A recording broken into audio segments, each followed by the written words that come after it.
સમાચાર સુરતમાંથી કે જ્યાં મહિલા કાર ચાલકે અકસ્માત સર્જ્યો હોવાની વિગતો છે। સિંગણપોર વિસ્તારમાં ડિવાઈડર સાથે કાર અથડાવી સ્ટીયરિંગ પરથી કાબુ ગુમાવતા અકસ્માત થયો। અકસ્માતમાં 2 લોકોને સામાન્ય ઈજા પહોંચી છે। અકસ્માતની ઘટના સીસીટીવીમાં કેદ થઈ ગઈ।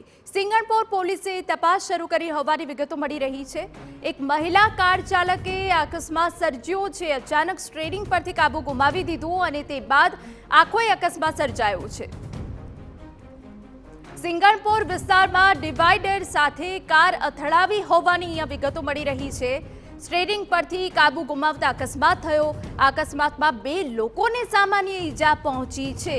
અકસ્માતની આ જે ઘટના બની છે સીસીટીવીમાં કેદ થઈ ગઈ છે। કારની હાલત પણ આપ આ દ્રશ્યોમાં જોઈ શકો છો કે જ્યાં આગળથી આ કારનો કચરઘાણ નીકળી ગયો છે। ડિવાઈડર પર અથડાવી દીધી છે કાર।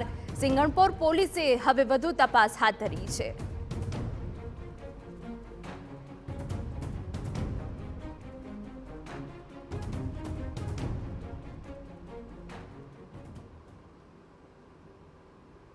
અમારા સંવાદદાતા બળદેવ વધુ વિગતે વાત કરવા જોડાયા છે। બળદેવ, શું ઘટના બની, શું વિગત?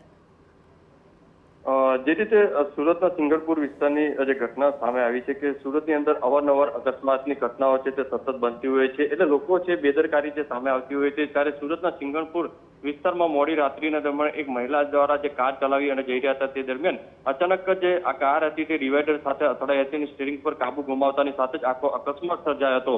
અકસ્માતની અંદર 2 લોકોને સામાન્ય ઈજા પહોંચી હતી। જે રીતે ઘટનાની જાણ પોલીસને થતા પોલીસ પણ તાત્કાલિક ઘટના સ્થળે પહોંચી હતી અને જે રીતે જે કારની જે આગળની જે કાચ છે તેના ઉપર ડોક્ટરનો પણ સિમ્બોલ મારવામાં આવ્યો છે અને જ્યારે સિંગણપુર પોલીસ આ બાબતે તપાસ હાથ ધરી હતી ત્યારે નજીકમાં લાગેલા સીસીટીવીની અંદર આખી ઘટના કેદ થઈ હતી। સદનસીબે મોટી દુર્ઘટના થતા બચી છે।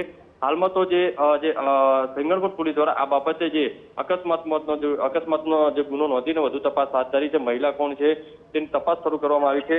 ખરેખર અકસ્માત કઈ રીતે થયો તે પણ તપાસનો વિષય છે। જી બિલકુલ, આભાર તમામ વિગતો બદલ। તો હાલ તો પોલીસ તપાસ કરી રહી છે અકસ્માત બાદ।